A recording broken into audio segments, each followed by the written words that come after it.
Hello dear students. तो class 12 में हमने molecular basis of inheritance start किया था चैप्टर। ठीक है, इसमें हम denaturation of DNA and renaturation of DNA तक कंप्लीट कर चुके थे। उससे आगे नेक्स्ट प्रोसेस करेंगे हम configuration of DNA molecule. Configuration of DNA molecule. अब देखो, मेनली हम इसमें क्या डिस्कस करेंगे, डीएनए की स्ट्रक्चर के बारे में डिस्कस करेंगे। ठीक है, डीएनए की वाइड कितनी होती है, एक लेटर में कितने नाइट्रोजन बेस होते हैं, वो लेटर किससे मिलकर बनी होती है। ठीक है, तो इन सब चीजों को डिस्कस करेंगे। देखो, हमने देखा था डीएनए में 2 स्ट्रैंड्स होती हैं। ठीक है, देखो इधर डीएनए में कितनी स्ट्रैंड्स होती हैं, 2 स्ट्रैंड्स होती हैं। ठीक है, ये 2 स्ट्रैंड्स होती हैं। ठीक है, अगर इसकी 3 से 5 है क्वालिटी, ठीक है, तो दूसरी की क्या होगी 5 to 3। ये हमने लास्ट लेक्चर में डिस्कस कर लिया था। दोनों क्या होते हैं, कॉम्प्लीमेंट्री स्ट्रैंड्स होती हैं और एंटी पैरेलल होती हैं। कैसी होती हैं, कॉम्प्लीमेंट्री और एंटी पैरेलल होती हैं। ठीक है, ये एक पे क्वालिटी क्या है 3 से 5 है, दूसरी पे क्या रहेगी 5 से 3। ठीक है, अब इसको सबसे पहले हम डिस्कस करेंगे। देखो इधर क्या, सबसे पहले लिखते हैं हम इसमें 2 strands of DNA, 2 strands of DNA are helically coiled like letter। ठीक है, देखो हेलिकली कोइल्ड दिखाई दे रही है ना हमें। ठीक है, हेलिकली, तो इसे क्या बोलेंगे हम, हेलिकली कोइल्ड स्ट्रक्चर होती है, लेटर के समान स्ट्रक्चर होती है। ठीक है, यदि इसमें बात करें हम किसकी, लेटर की, तो ये किससे मिलकर बना होता है, नाइट्रोजन बेस से मिलकर बना होता है। सॉरी, ये फॉस्फेट एंड शुगर से मिलकर बना होता है। जो इसमें स्टेप्स होती हैं एक लेटर में, वो किससे मिलकर बनी होती है, नाइट्रोजन बेस से। ठीक है, नेक्स्ट देखो इसमें this ladder is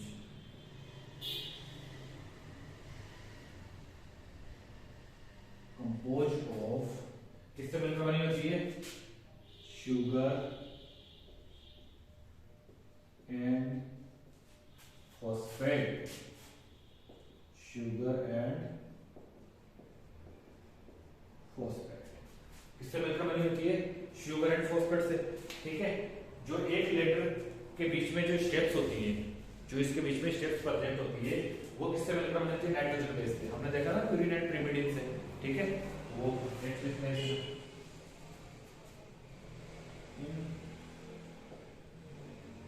this letter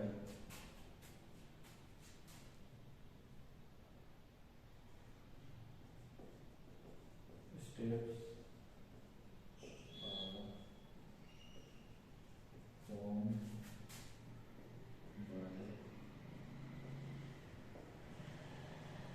bye nitrogen base, किससे मिलकर बनी होती है, ये नाइट्रोजन बेस से।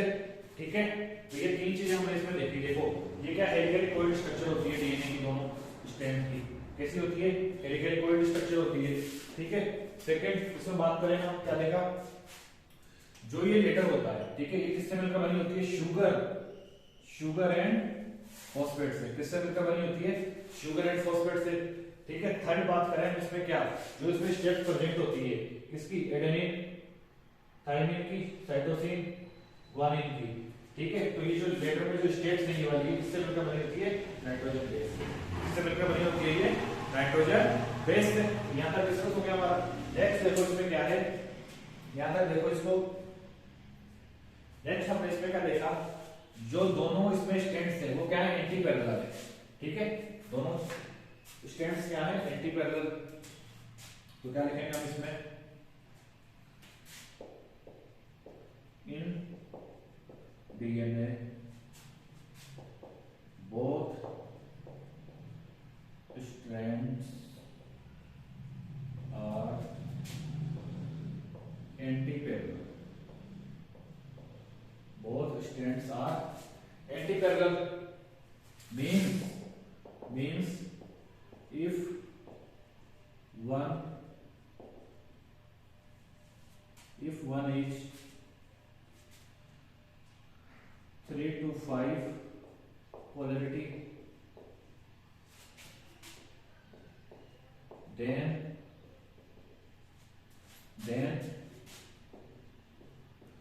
another is 5 to 3rd polarity।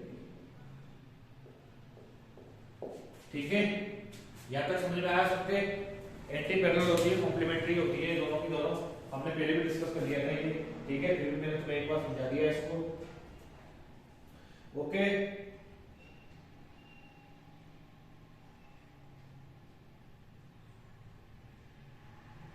ठीक है।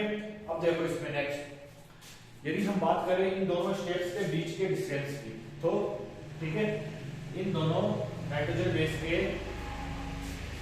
स्टेप्स के बीच की बात करें, डिस्टेंस की बात करें, तो कितनी होती है इन दोनों के बीच की डिस्टेंस? 3.4 एंगस्ट्रॉम। कितनी?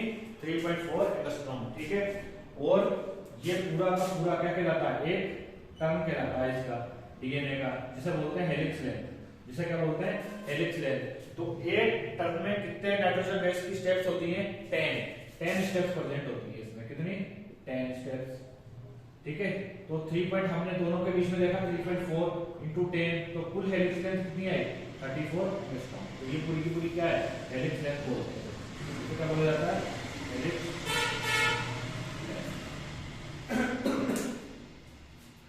ठीक है,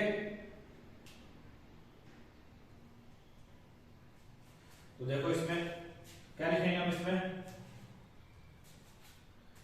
distance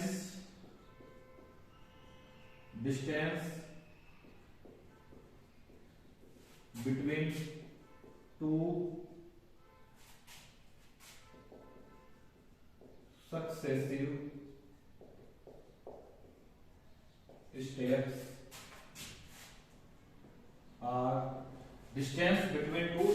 steps are 3.4 angstrom.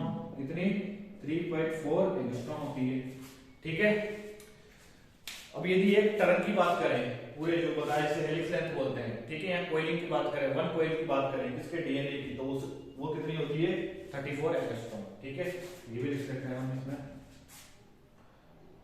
One turn length या कोइलिंग इज कॉल्ड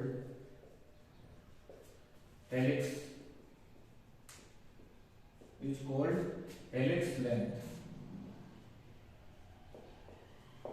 ठीक है, यदि हेलिक्स लेंथ की बात करें तो हेलिक्स लेंथ कितनी होती है? देखो, एक सक्सेसिव कोइलिंग के बीच में कितनी स्टेप्स होती है? 10 स्टेप्स होती है। तो ये भी लिख लेते हैं in one coiling of DNA 10 steps are present. कितनी स्टेप्स होती हैं? 10 स्टेप्स प्रेजेंट होती हैं। ठीक है, ये देखो, और एक के बीच में हमने कितनी देखी थी? एक स्टेप के बीच में कितनी लेंथ होती है? 3.4 एंगस्ट्रॉम गैप होता है। ठीक है, तो कुल टोटल कितना होगा? 3.4 इंटू 10, 34 एंगस्ट्रॉम। ठीक है, सो हेलिक्स लेंथ इज कितनी है? 3.4 इंटू 10, तो कितना लिख रहे हैं? 34 एंगस्ट्रॉम। ठीक है, ये हो गया। ये याद रखना है इसमें, ये हम बात कर रहे हैं बीडीएनए की। देखो 4 टाइप के डीएनए होते हैं। राइट हैंडेड डीएनए भी होता है, लेफ्ट हैंडेड डीएनए भी होता है। राइट हैंडेड डीएनए की बात करें तो 4 टाइप के होते हैं, एबीसीडी। ठीक है, ये कौन सा डीएनए पढ़ रहे हैं हम?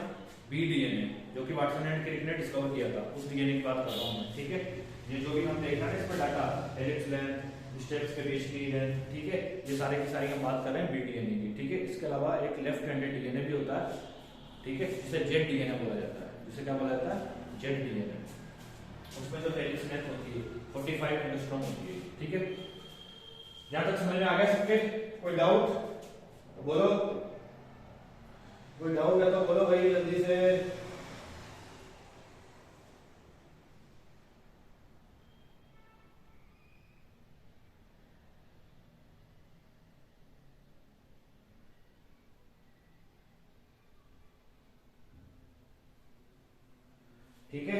बात करते हैं हम डायमीटर की। नेक्स्ट बात करते हैं हम डायमीटर की। देखो इधर डायमीटर कितना होता है डीएनए का, बीडीएनए का यदि बात करें हम, देखो डायमीटर ऑफ डीएनए कितना होता है 20 एंगस्ट्रॉम। ये डायमीटर किसे बोलते हैं, देखो इधर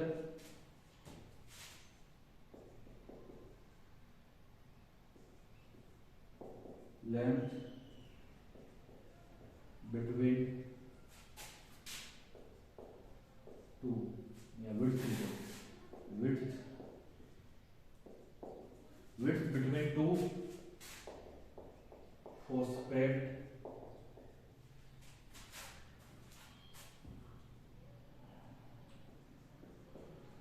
molecules of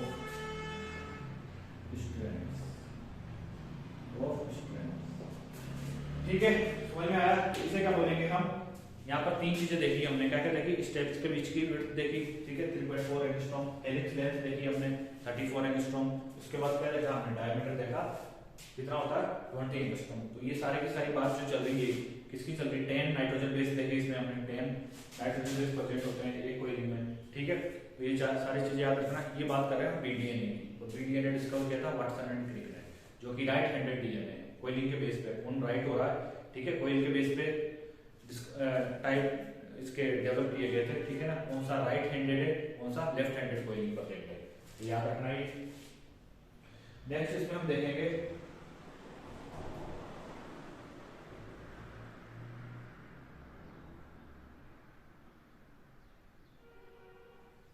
देखो नेक्स्ट में देखते हैं हम the search of genetic material, ठीक है, क्या देखेंगे, सर्च ऑफ जेनेटिक मटेरियल, जो कि कहां से देखेंगे, बैक्टीरियल ट्रांसफॉर्मेशन से। कहां से देखेंगे हम, बैक्टीरियल ट्रांसफॉर्मेशन से। तो नेक्स्ट है इसमें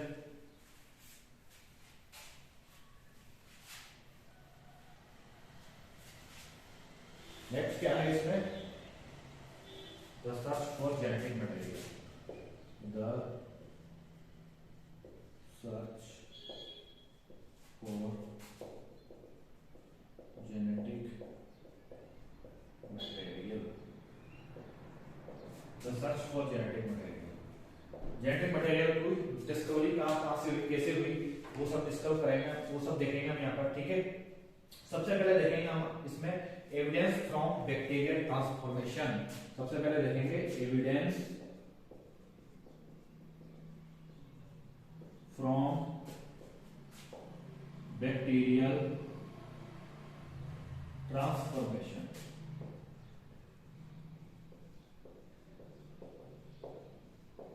एविडेंस फ्रॉम बैक्टीरियल ट्रांसपोर्टेशन, ठीक है। इसकी बात करें सबसे पहले, देखो इसमें कुछ स्लिम S3 को, ठीक है, स्लाइम को इंजेक्ट किया गया माइस में पहले, ठीक है, और रफ S2 को भी किसमें इंजेक्ट किया गया, माइस में। उसमें देखा गया जो S3 था ना, ये वायलेंट था, पैथोजेनिक था, ठीक है, और कैसा था, ये कैसा था, कैप्सुलेटेड था, ठीक है, ये कैसा था, कैप्सुलेटेड था। मींस ये पर्टिकुलर यदि इंडिविजुअल हम इंजेक्ट करते हैं, ठीक है, तो उसमें क्या कुछ करता था, निमोनिया, उसमें क्या कुछ करता था, निमोनिया। लेकिन जो R2 था, जो R2 था, रफ बोल रहा हूं जिसे मैं, R2 था, वो कैसा था, नॉन वायलेंट था, नॉन पैथोजेनिक था और नॉन कैप्सुलेटेड था। उसको यदि इंजेक्ट करते थे हम माइस में, तो उससे क्या नहीं कोज होता था, उससे निमोनिया कोज नहीं होता। तो इन दोनों के बेसिस पे डिस्कवर करने की कोशिश की गई थी जेनेटिक मटेरियल को, ठीक है। देखते हम इसमें सबसे पहले सबसे पहले देखते हैं S3, ठीक है, क्या था, ये कैप्सुलेटेड था, कैप्सुलेटेड, पैथोजेनिक मींस जो डिजीज कोज करे, पैथोजेनिक, वायलेंट, ठीक है, मींस कुल मिला के बात करें इसमें तो क्या कोज करता था, कोज निमोनिया, क्या कोज करता था, ये निमोनिया, ठीक है, क्या कोज करता था, निमोनिया। ठीक है। इसके बाद बात करें हम सेकंड क्या लिया हमने, आर सेकंड, ठीक है। ये कैसा था, नॉन कैप्सुलेटेड नॉन पैथोजेनिक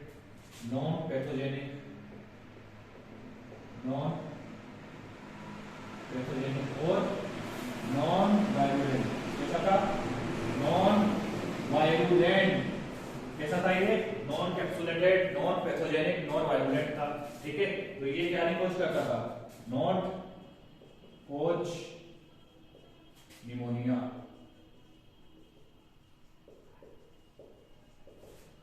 कोज नहीं करता था ये, ठीक है। इन दोनों को बारी बारी से किसमें इंजेक्ट किया गया, माइस में, ठीक है। और देखा गया कि माइस की डेथ होती है या माइस सरवाइव करता है, ठीक है। तो सबसे पहले देखते हैं हम इसमें क्या, इधर देखो, सबसे पहले किसको इंजेक्ट करते हैं, सबसे पहले इसमें इंजेक्ट करते हैं हम इसको, आर सेकंड को, ठीक है। First R second when it is R second strand is इसमें first R second strand when it is injected into mice then no disease cause in it and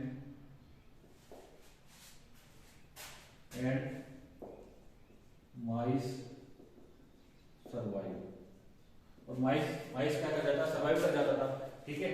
second क्या हुआ, उन्होंने किसमें इंजेक्ट किया, S third strain को, फिर उन्होंने क्या किया, एस थर्ड स्ट्रेन को इंजेक्ट किया किसमें, माइस में। तो देखो इधर, when it is injected into mice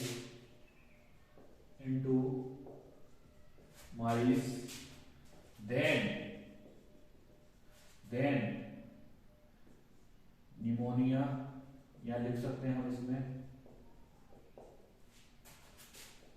disease Koch, pneumonia Koch and after it mice will be die, mice क्या हो जाता है, मर जाता है इससे, ठीक है। क्योंकि हमने पहले देखा था क्या होता है, वायलेंट होता है और डिजीज कोज करता है इस तरह। लेकिन फिर उन्होंने क्या किया, इस थर्ड को क्या किया, हीट करके डाला उन्होंने, मींस इसको कमजोर किया उन्होंने, ठीक है। इस स्टेप को क्या किया, वीक करके डाला माइस में। तब क्या हुआ, तब देखो इधर क्या हुआ, देखो इंटरेस्टिंग बात आएगी यहाँ पर सामने हमारे निकल गई कि जब इन्होंने हीट किल करके इस थर्ड स्टेप को डाला माइस में, तो माइस क्या हो गया, माइस सर्वाइव कर गया, माइस क्या कर गया, सर्वाइव कर गया। लेकिन इससे भी ज्यादा आश्चर्यजनक बात क्या थी, स्ट्रेंथ बात क्या थी, जो इसको हीट किल करके यदि किसके साथ डाला जाए, यदि आर सेकंड के साथ डाला जाए, तो माइस की क्या हो जाती थी, डेथ हो जाती थी। यहाँ से एक कंक्लूजन निकल रहा था कि कोई ना कोई ऐसा मटेरियल है जो किसमें ट्रांसफर हो रहा है, आर सेकंड में ट्रांसफर हो रहा है, और उसको क्या कर रहा है, वायलेंट कर रहा है, जिसकी वजह से किसकी डेथ हो रही है, माइस की डेथ हो रही है, ठीक है। तो ये कंक्लूजन निकल रहा था। तो लेकिन उसके बारे में ये बता नहीं पाए थे, ठीक है, साइंटिस्ट उसके बारे में बता नहीं पाए थे कि आखिर वो चीज है क्या, वो ऐसी कौन सी चीज है जो ट्रांसफर हो रही है एस थर्ड से आर थर्ड में, जिसकी वजह से आर सेकंड क्या हो रहा है, वायलेंट हो रहा है, ठीक है। तो देखो इसमें थर्ड, इसमें क्या किया इन्होंने,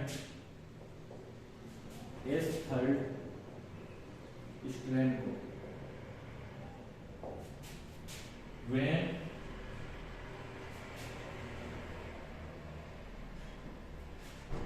when it is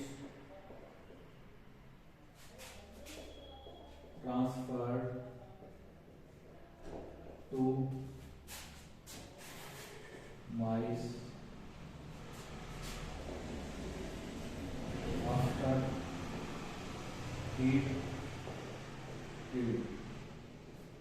then no disease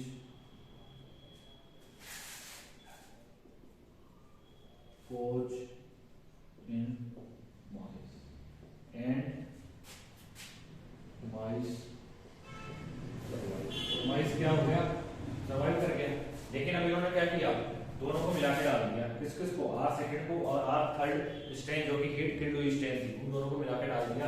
तो क्या हो गया, इससे माइस की डेथ हो गई थी। ठीक है, तो R second plus S third जो कि हीट किल्ड। ठीक है, when this combination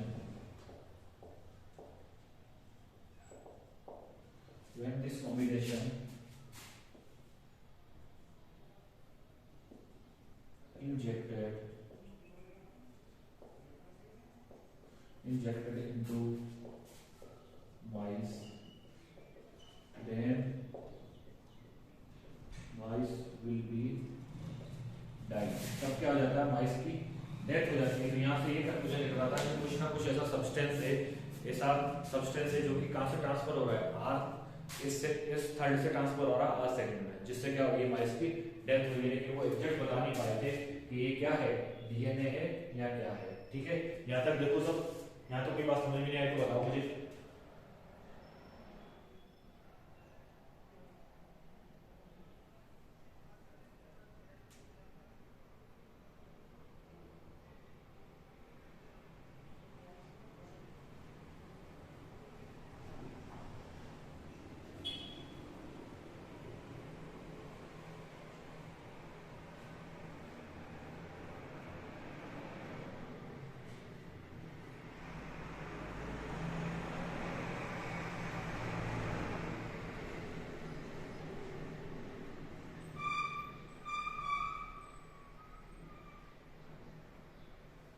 अब इसके बेसिस पे एक और एक्सपेरिमेंट किया गया। ठीक है, इस सब्सटेंस को डिस्कवर करने के लिए, जो कि किसने किया, एवेरी, मैक्लोइड एंड मैकार्टी ने। ठीक है, तो देखते हैं नेक्स्ट हम इसमें biological characterization of transforming principle. Biological characterization of transforming principle. Next है इसमें biological characterisation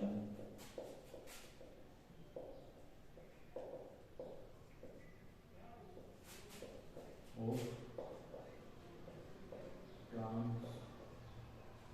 transforming principle.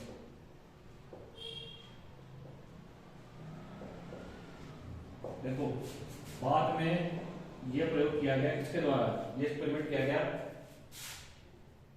Avery, मैक्लोइड and McCarthy,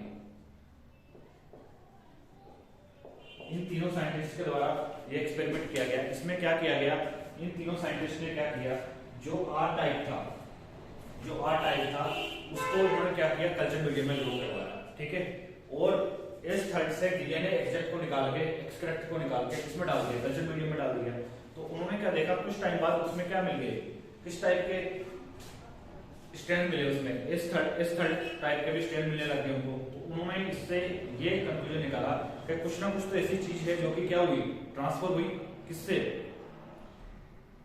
medium से, किसमें हुई ट्रांसफर, इस आर सेकंड में, और उससे क्या हुआ, इस थर्ड स्ट्रैंड भी बन गए इसमें। ठीक है, लेकिन उन्हें इसको भी उन्होंने दोबारा क्या किया, वेरीफाई किया। तो उसके लिए उन्होंने क्या किया, जो डीएनए एक्सट्रैक्ट लिया था ना, इसको उन्होंने डीएनए एंजाइम के साथ ट्रीट किया। तो डीएनए एंजाइम के साथ ट्रीट किया तो डीएनए एग्जिट क्या हो जाएगा, खत्म हो जाएगा। ठीक है, तो उनको फिर क्या नहीं दिखाई दिए, न्यू एस थर्ड स्ट्रैंड दिखाई नहीं दिए। लेकिन जब उन्होंने डीएनए एक्सट्रैक्ट को, इसी डीएनए एक्सट्रैक्ट को किससे ट्रीट किया, आरएनए से या प्रोटीन से, तो उन्हें फिर क्या दिखाई दी, फिर एक्स्ट्रा दिखाई दी। यानी कि उनसे उनको ये एश्योरिटी होगी कि यहाँ पर क्या है, हमें यहाँ पर क्या है, डीएनए ही ट्रांसफॉर्मिंग सब्सटेंस है। क्या है? डीएनए ही ट्रांसफॉर्मिंग सब्सटेंस है, जो कि वन ऑर्गेनिज्म से दूसरे ऑर्गेनिज्म में ट्रांसफर हो रहा है। ठीक है, यहाँ तक आया समझ में? देखो इसको इधर क्या किया उन्होंने,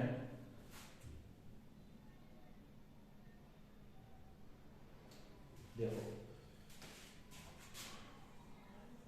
ये कल्चर मीडियम लिया, ठीक है, इसमें है आर टाइप, इसमें इन्होंने क्या डाल दिया, DNA extract of smooth type, जिसको हमने बोला था S3। ठीक है, तो क्या हुआ, यहाँ पर हमने क्या दिखाई दिया, यहाँ पर क्या दिखाई दिया, कुछ टाइम बाद में यहाँ पर S3 भी दिखाई दिया। क्या दिखाई दिए? S3 स्ट्रैंड भी दिखाई दिया उन्होंने, इसमें उन्हें R टाइप और S टाइप दोनों दिखाई दिए। कहने का मतलब ये R टाइप तो थे ही सही, ठीक है, R टाइप के साथ साथ S टाइप भी आ गए, R टाइप के साथ S टाइप भी आ गए।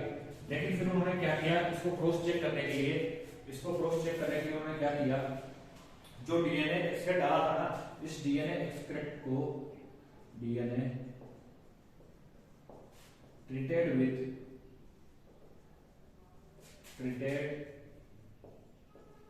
with DNase enzyme, then no strands appear of S type।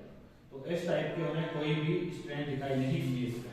ठीक है, जब उन्होंने क्या किया, डीएनए एंजाइम से ट्रीट किया, किसे, डीएनए एक्सट्रैक्ट को, जो कि कहां से लिया था हमने, स्मूथ टाइप से लिया था। तो यहां से उनको ये श्योरिटी हो रही थी धीरे धीरे कि इसका मतलब डीएनए ही क्या है, ट्रांसफॉर्मिंग सब्सटेंस है, जो कि एक जनरेशन से दूसरी जनरेशन में कैरेक्टर्स को लेकर जाता है। ठीक है, सेकंड इन्होंने और इसको क्रॉस चेक किया, क्या किया उन्होंने, डीएनए एक्सट्रैक्ट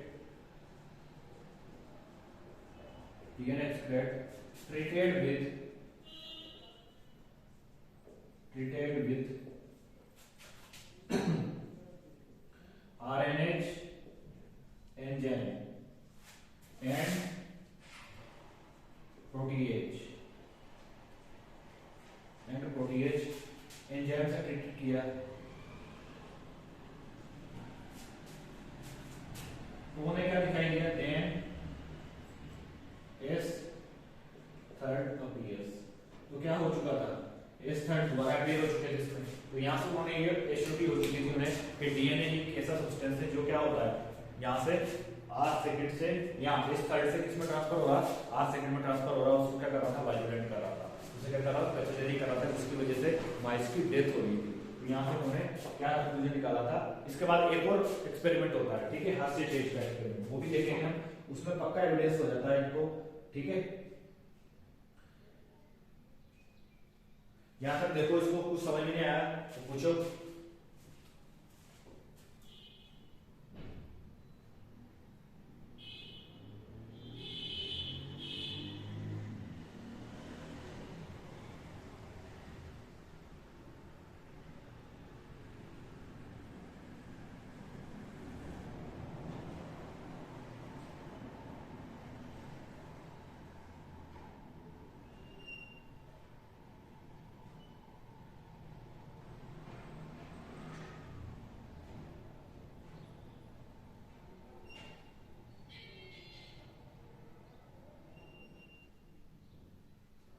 ठीक है, नेक्स्ट देखते हैं हम इसमें एविडेंस फ्रॉम बैक्टीरियोफेज। सेकंड हो गया ये, एक और एक्सपेरिमेंट किया गया डीएनए की सर्च के लिए, डीएनए को सर्च करने के लिए, evidence from bacteriophage, evidence from bacteriophage. Next देखते हैं इसमें हम थर्ड, एविडेंस फ्रॉम बैक्टीरियो।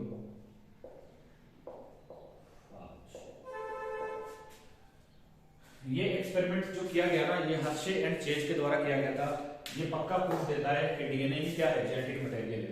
इन्होंने क्या पक्का प्रूफ कर दिया था कि डीएनए ही क्या है, जेनेटिक मटेरियल है। ठीक है, और बैक्टीरियोफेज में पता है किसे कहते हैं, ऐसा वायरस जो किसे इन्फेक्ट करे, बैक्टीरिया को इन्फेक्ट करे। ठीक है, और इन्होंने क्या लिया था, T2 बैक्टीरियोफेज को लिया था, T2 बैक्टीरियोफेज को लिया था, ठीक है। इन्होंने किसको लिया था, T2 बैक्टीरियोफेज को। और T2 बैक्टीरियोफेज किसे बोलते हैं हम, जो किसको इन्फेक्ट करता है, जो इकोलाई को, ऐसा वायरस जो किसको इन्फेक्ट करता है, इकोलाई को इन्फेक्ट करता है, ठीक है। देखो इसमें this experiment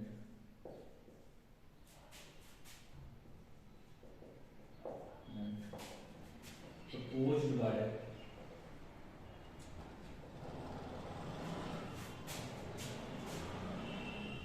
Hershey and Chase, Hershey and Chase, ठीक है। और बैक्टीरियोफेज किसे बोलते हैं, बैक्टीरियोफेज किसे बोलते हैं, वायरस which infect bacteria, ठीक है। वायरस जो किसको इन्फेक्ट करता है, बैक्टीरिया को, उसे क्या बोलते हैं हम। इन्होंने जो लिया वो लिया था T2 bacteriophage.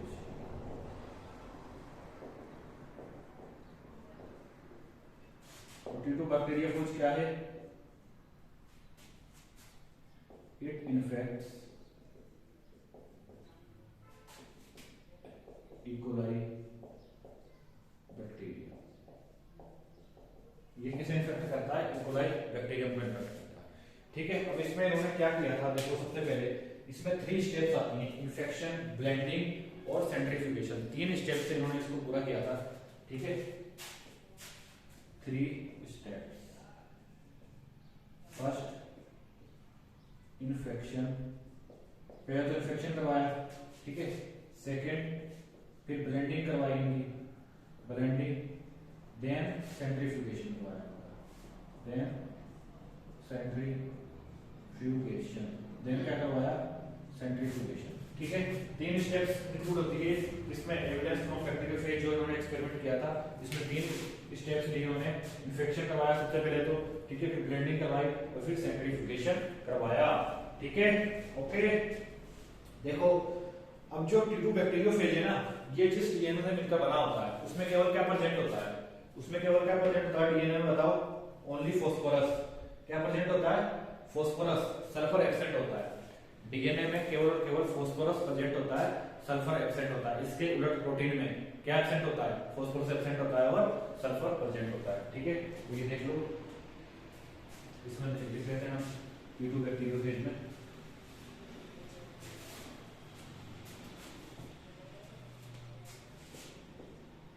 T2 bacteriophage,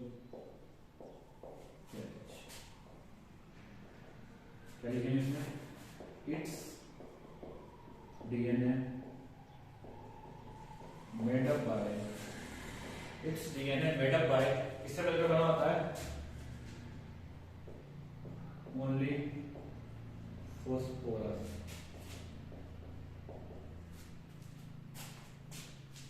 only phosphorus, sulphur is absent. इसमें क्या होता है, सल्फर एब्सेंट होता है, ठीक है। इसमें क्या होता है, सल्फर एब्सेंट होता है। तो इन्होंने इसको फास्फोरस को किससे लेबल कर दिया, P32 से लेबल कर दिया इन्होंने, ठीक है। सो ही लेबल्ड फास्फोरस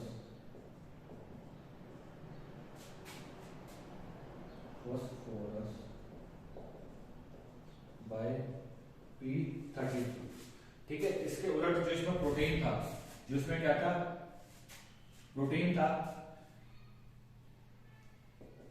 प्रोटीन में क्या था, डीएनए तो देख लिया हमने, कहाँ है डीएनए, डीएनए तो देख लिया हमने। डीएनए में केवल क्या प्रेजेंट है, ओनली फास्फोरस प्रेजेंट है, सल्फर एब्सेंट है। जबकि इसमें क्या था, इसमें फास्फोरस एब्सेंट था और सल्फर प्रेजेंट था। प्रोटीन में क्या है, नो फास्फोरस, ओनली सल्फर। तो इन्होंने सल्फर को लेबल किया था किससे, S35 से। किससे लेबल कर दिया, S35 से। सो ही labelled So he labeled sulfur with S30। किससे लेबल कर दिया हमने? S35 से। किससे लेबल कर दिया? S35 से। ठीक है, अब इन्होंने क्या किया इसके बाद में, इन्होंने क्या किया इसको, देखो इसमें क्या हुआ, जब इन्होंने एक एक करके इसमें डाला, ठीक है, जब इसको ये तीनों प्रोसेस करवाया कौन से, इन्फेक्शन, ब्लेंडिंग और सेंट्रीफ्यूगेशन, कौन से करवाए, इन्फेक्शन, ब्लेंडिंग और सेंट्रीफ्यूगेशन, तो उन्हें क्या दिखाई दिया, इसमें तो केवल क्या दिखाई दिया, डीएनए वाले में तो केवल फॉस्फोरस दिखाई दिया उन्हें, ठीक है, और इसमें केवल क्या दिखाई दिया उन्हें, सल्फर दिखाई दिया। जबकि ये क्या हो जाना चाहिए थे, जब इनका सेंट्रीफ्यूगेशन करवाया तो एक्सचेंज हो जाने चाहिए थे, लेकिन ये एक्सचेंज नहीं हुए, तो इससे ये क्या क्लियर हो गया उनका कि डीएनए ही क्या है, डीएनए क्या है, फास्फोरस बना, फास्फोरस प्रेजेंट है डीएनए में, तो डीएनए क्या है, जेनेटिक मटेरियल है। ठीक है, यहां तक समझ में आ गया सबके, डीएनए क्या है, जेनेटिक मटेरियल, ये प्रूव किया अच्छे एंड चेंज ने। ठीक है, ओके, इसके बाद कोई डाउट है, कोई भी अगर डाउट हो तो मेरे से पूछ लेना। ठीक है, इसके आगे हम नेक्स्ट क्लास में पढ़ेंगे, जो रहेगा तुम्हारा डीएनए वगैरह रहेगा, डीएनए के टाइप जैसे देखेंगे कल हम, कौन कौन से डीएनए होते हैं, right handed DNA, left handed DNA, इन दोनों को हम अच्छी तरीके से समझ लेंगे। ठीक है बेटा।